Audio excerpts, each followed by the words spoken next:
If you're a Zimbabwean, you've probably encountered videos just like this one.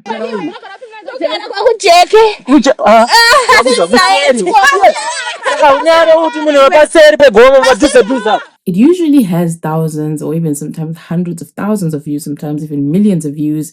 And it's a couple on the ground. There's a crowd surrounding them and some people are filming. If it's not mentioned on the title of the video, it'll be everywhere in the comments. Kuna miran. And this is the Shona word for stuck, for a concept that is also considered locked or caught. You've probably seen this video on TikTok, you've seen it on WhatsApp, you have seen it on X, you've seen it on Facebook, everywhere, and it always trends. And to put it in simple terms, these two people were engaging in sexual intercourse and they got stuck because probably one of the people that was engaging in this act is married and their partner did a ritual to lock them. Zimbabweans call this central locking system, or Runyoka in Shona. So because I keep seeing videos about this specific thing all over my social media, I just had to make a video about it. How far true is Runyoka, or fencing or locking your partner so that they don't commit adultery? So in today's Superstition, we're going to be talking about everything else that is related to this thing called Runyoka, or central locking system. My name is Edlyn, and thank you so much for coming back to my channel. If this is your first time,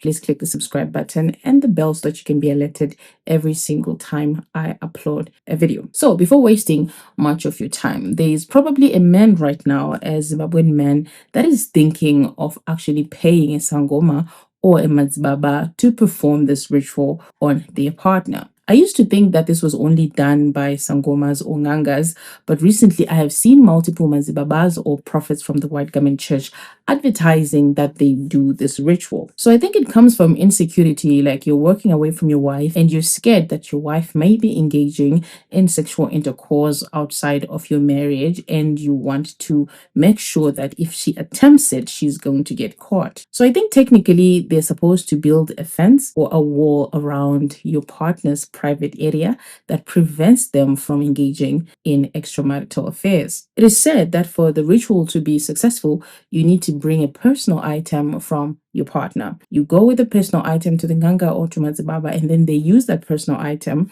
to lock the private parts of your partner. Apparently, your partner will never really know that they have actually been locked.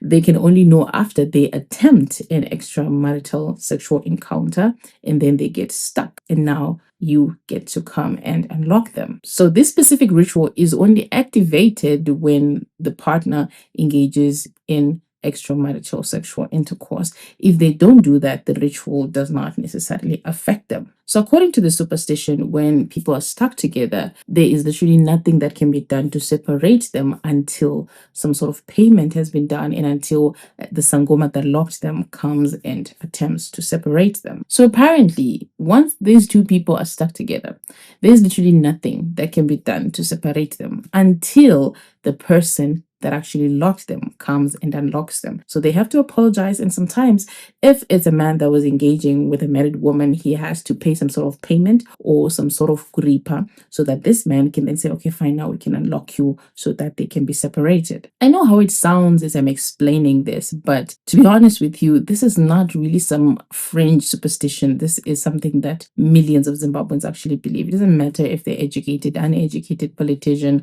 or not a politician, believer, Christian believer or Muslim. A lot of Zimbabweans actually believe this. And in fact, it's not just Zimbabweans that believe this. It is spread out across sub-Saharan Africa. In actual fact, ngangas, traditional healers, and sometimes mazibabas advertise this service because it is currently in demand. Remember, there's been an increase in couples that are no longer staying together because of the economic climate and environment. In actual fact, there are traditional healers, sangomas, ngangas, and even mazibabas actually advertising this service because of the economic environment and the climate that we're living in. A lot of couples have been forced to live apart. So there's a lot of insecurity that comes with couples living apart, which has actually increased the demand for the central locking system. The only reason why I'm talking about this is because it has been steadily appearing on my FYP, whether it's Facebook or TikTok. I have been seeing these videos everywhere. And I just was like, wow, if this thing is happening in our country, right, and a lot of people believe in it, it's should have a lot of evidence for it, right? Well,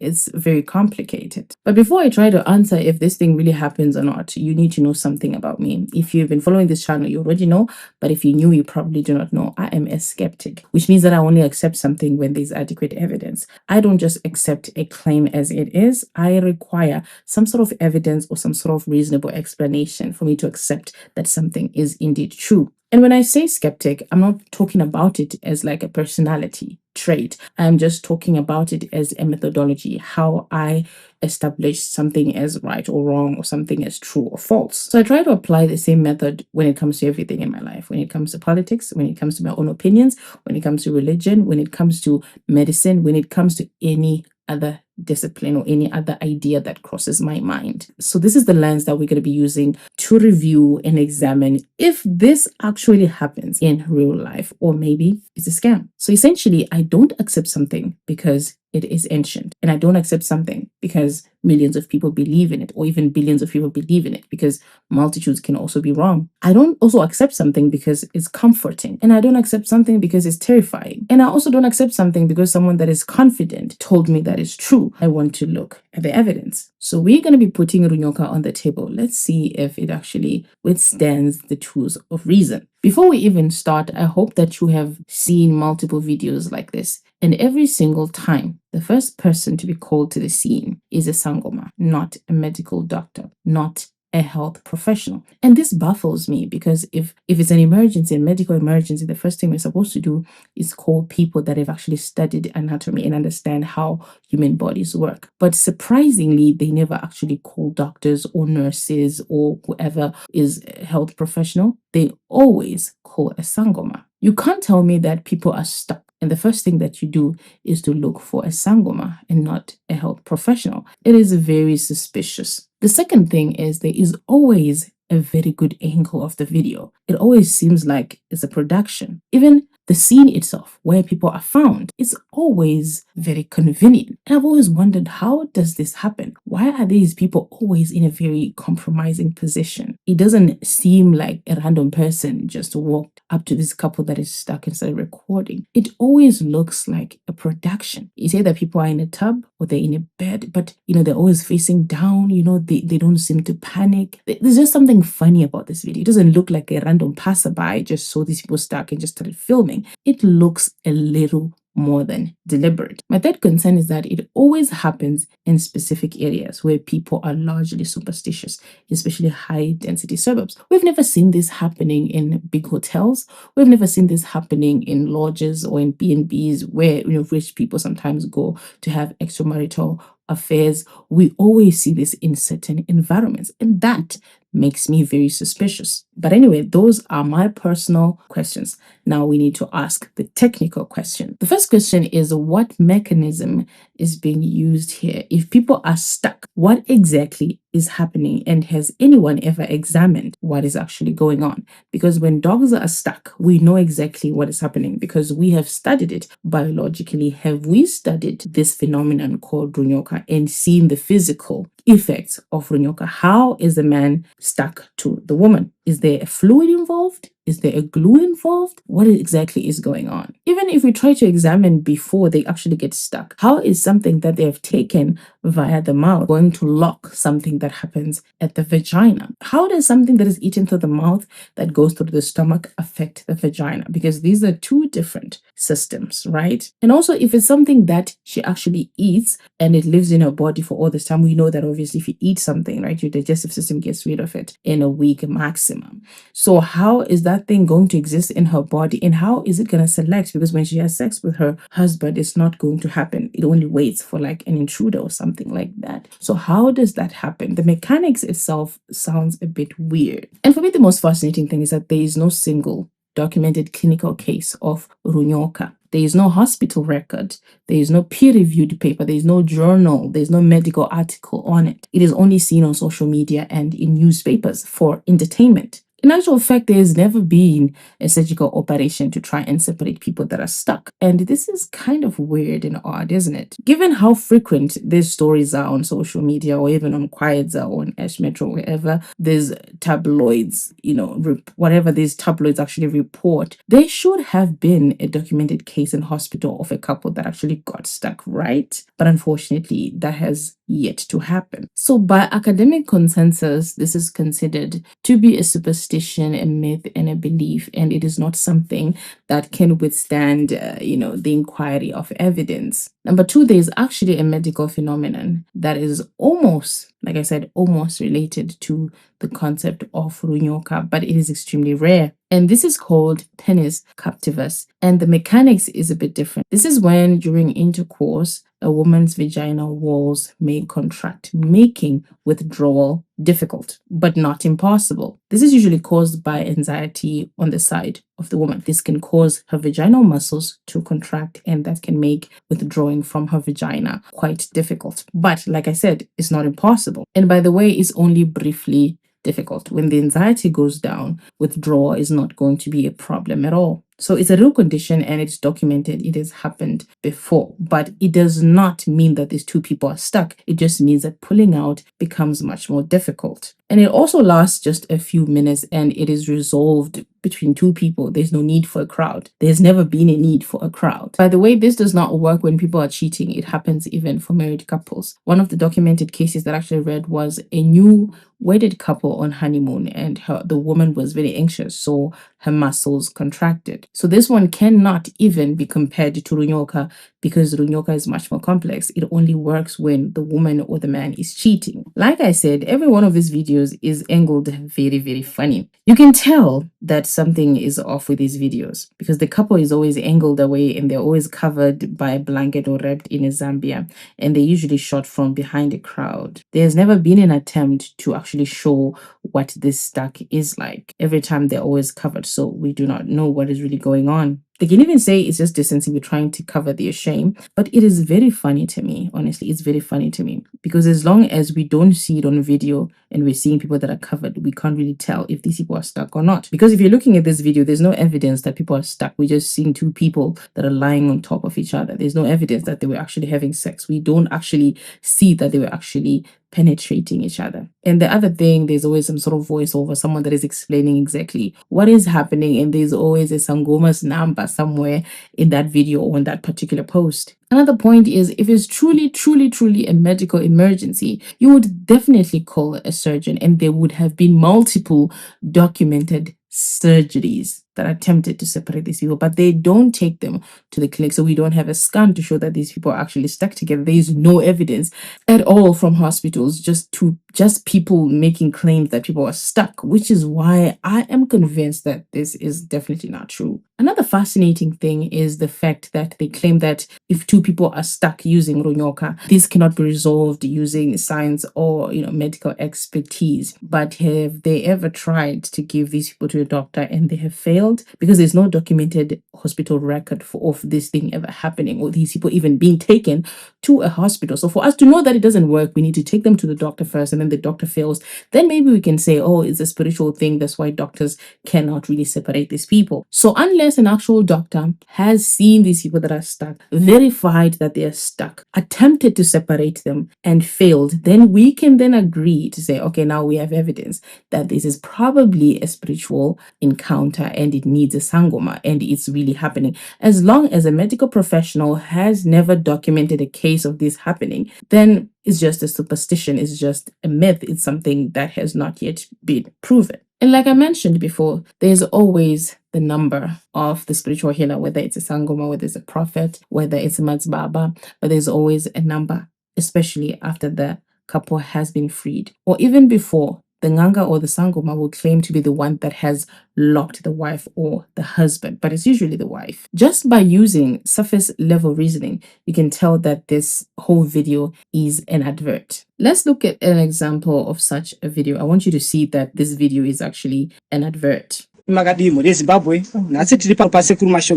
this one is overly dramatic because it is not just two people that are stuck together. These are two people that are stuck together, and they're also They also have a lot of bees, like as if like he sent bees to also, to capture these people. I don't even know how this bee thing works, but I think it's like a double scam or something like that. So this is being shot at a house of a sangoma. This is not being shot in the, in the neighborhood. It's being shot here. They've been brought because they have actually been caught engaging in extramarital intercourse. So apparently they were having sex in the vehicle and then they got stuck. So okay, let's just watch because this is looking very interesting. So are you telling me that these people, vauya, the feet are hanging off the boot? Is this how they were driven here? I don't know. Did you see the number? Sekuru Mashongera. There's a number.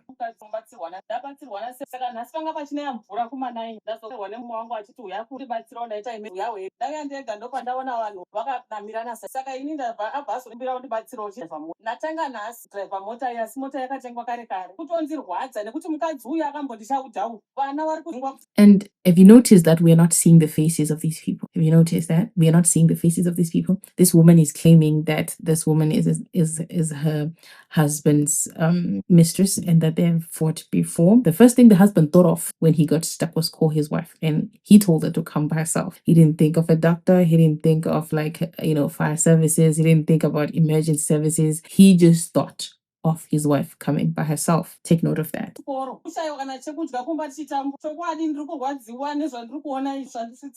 You can tell by the tone of the video that this is a commercial. This is a way to attract more people for the Sango because they're more interested in getting the information, the personal information, and they're more interested in how the Sangoma helped this woman instead of actually separating these people. This video is hilarious. It is so hilarious because these people really think that we're stupid. They really think that we're like grade 2 students or something like that. What? So now we are seeing the Sangoma, I think, performing a ritual or something like that. I think he finally came. We haven't seen the actual couple that is stuck. This is hilarious, honestly. The bee trick is also a scam, by the way. They just hide the queen bee somewhere there so that she's no ngana on this person. It's not a real thing. But the most surprising thing for me is that there are actually people in the comment section that actually believe that this shit happened. It is hilarious, honestly. Do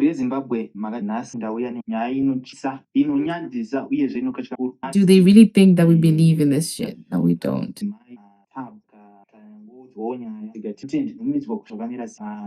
The faces are also covered.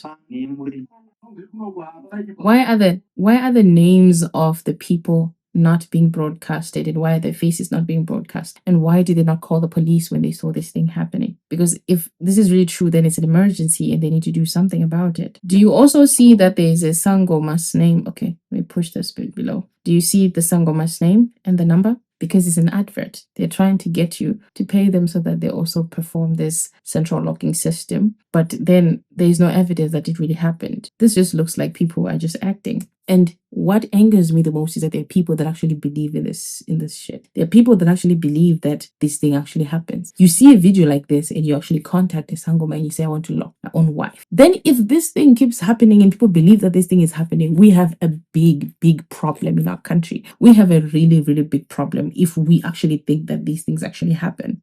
This is another one. This is also happening at another Nganga's household. These people apparently are stuck and now they're inside Sangoma's house. And he's like asking, oh, so what really happened? My children were... This actually looks like a poorly produced African movie. We actually don't get the names of the people. We don't see their faces.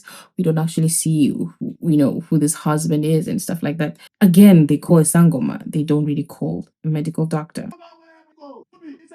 There is also another couple that is being brought in that is also stuck. What is wrong with these people? Whoever is writing these dramas, they really need to improve because this does not look real at all. It's surprising to me that there are people that still believe that these things happen and that actually believe that they need to contact the Sangomas to also lock their wives. This is absurd. So we don't actually get to see the faces again. We don't get the names again. We actually don't get any information again. We don't get any evidence that they're actually stuck. We just see people lying on top of each other. This seems like a skit. It is a skit. It's a scam. People that actually believe this stuff need to get their minds re-examine. Something is definitely wrong with you if you see this video and you actually contact the Sangoma. So I think you can agree with me that these videos are actually poor produced scams. Is a marketing scheme for these sangomas or these prophets or these ngangas. It is not real. It does not exist based on what I have actually seen. So this is literally an industry that manufactures a disease that does not exist in order to scam vulnerable people that are very superstitious. Fascinatingly, Zinata rejects this. The courts do not recognize this, but we still see this happening on social media, and these ngangas and these sangomas are not being arrested. If they are fleecing people of their hard-earned money, they need to go to jail. Honestly, people that are peddling such scams need to be arrested. These people are literally making money by scaring people that are vulnerable, fleece them of their hard-earned money. So I came into this video asking if Runyoka is a real thing and it is something that can be evidenced. And unfortunately, by every single method that I have applied in this video, it is definitely not a real thing. And by all metrics, evidence, reason, it is highly unlikely. Runyoka is a scam. In fact, every single video that I have actually seen tells me that this is a scam. It looks like a poorly written, poorly scripted, poorly produced, poorly directed scam. It's just an attempt to market the services of these fake sangomas. Not one has been traceable. Not one has been verified by the police or by doctors or by the courts. And this is exactly why I'm saying that Runyoka is actually a scam and it does not exist. People are allowed to believe whatever they want. It does not make those beliefs true. This is simply just a superstition and it is simply just a myth. It has never been verified and it will probably never be verified. So since we've established that this is obviously not a true phenomenon, we need to talk about the costs of people believing in such superstitions. The first cost that I see in believing the superstition is the fact that majority of the people that are actually underprivileged are the ones that are probably going to believe this and are probably going to try and pay the sangomas to get their partners locked. These sangomas are not just doing this for no reason. They want to get paid. They want clients. They want customers. So for them, this is a hustle. And who is more likely to pay for the locking of their spouse? Usually is the people that don't have the money, the poor people, because they're more susceptible to superstition. Number two, the other cost of such superstitions is the delay that we encounter in life. When we believe that the first place to consult or inquire when we go through anything is a sangoma, we're living in a country that is basing everything on beliefs instead of actual verified solutions. Even if Runyoka was true, them contacting a sangoma first instead of a doctor is a sign of a country that does not understand the importance of evidence and science. These people learning that it is more important to contact a sangoma first before a doctor is a sign that that country is extremely backward. If people are consulting an unverified system of healing instead of a verified system of healing, then we have a major problem. This will not just happen with Runyoka, it will happen with everything. When people are barren, they'll consult ngangas, they'll consult postori, they'll consult prophets before they even go to the doctor and actually hear what the problem is. So it means we get a country that trusts more in unverified systems and does not trust in verified systems. And yet we know every single disease, every single condition that we've ever been able to conquer,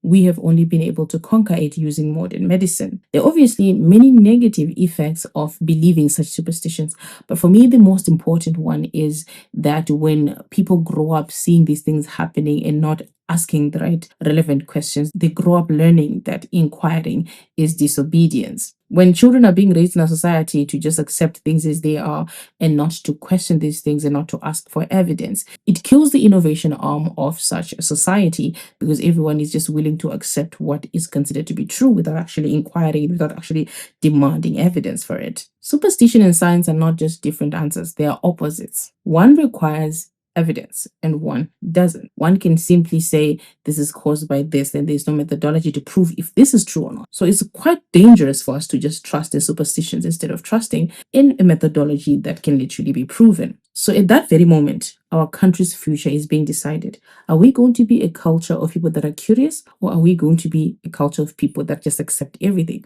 without questioning it? That is exactly why when you look at superstitious cultures, they are really innovative. Why? Because there is no need for investigation and inquiry. So these videos are not just comedy. These videos are not just innocent, harmless entertainment. These videos are literally training thousands, if not tens of thousands, if it's not millions, especially of children that are growing up, that they do not have to actually investigate anything. They just have to accept what they're told by sangomas or by manzimabas. It is literally brain rot. It is literally rotting the brains of people that are actually consuming this content. These people literally believe that these things actually happen when there's literally no evidence that these things are happening. I can guarantee you that majority of the people that believe in this have never even looked up if any doctor has ever treated people like this. They've never looked up if there's any court case that involves such a thing. They haven't. But they just believe it because we live in a society that is highly superstitious. But at the end of the day, it is killing our curiosity. It is killing our ability to inquire. It is killing our desire to understand how things work. And unfortunately, this is going to lead to us being a country that has no innovation, that has no new ideas, a way to distinguish whether something is correct or false, whether something is real or it's not real. My name is Adeline, and thank you so much for watching my video. See you in the next one. Ciao.